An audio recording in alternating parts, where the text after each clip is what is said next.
Huh? Tomorrow you book. Tomorrow How morning. many people? 9 people. Yeah.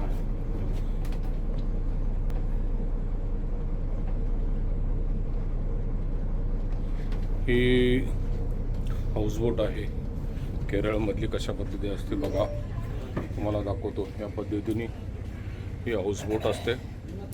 He G houseboat आहे ही 3 BHK, जशी आपण काश्मीरमध्ये बघतो त्याच पद्धतीने ही हाऊसबोट आहे. आपण बघू हे या पद्धतीने. तर कॅप्टन असतो.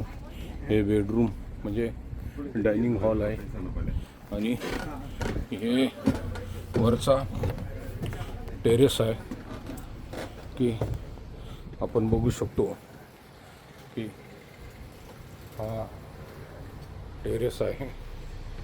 अशा पद्धतीने हे ओव्हरलुक जनरली हाऊसबोट असते. पूर्ण वुडनमध्ये आहे. AC आहे, म्युझिक सिस्टीम आहे. हे वरचं रूफ आहे, एअर कंडिशनिंग आहे विथ किचन. म्हणजे आपण जर ह्याच्यामध्ये बुक केलं तर ते जेवण आपल्याला पाहिजे त्या पद्धतीने करून देतात. अशा पद्धतीने एक हाऊसबोट आहे. थँक्यू. हां 9 टुमारो.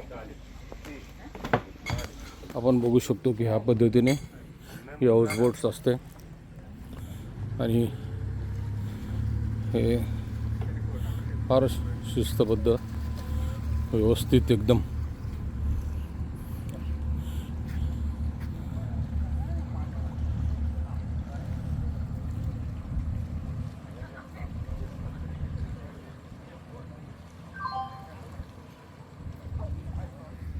थँक्यू. कधी आला तुम्ही तर अवश्य बघा. थँक्यू.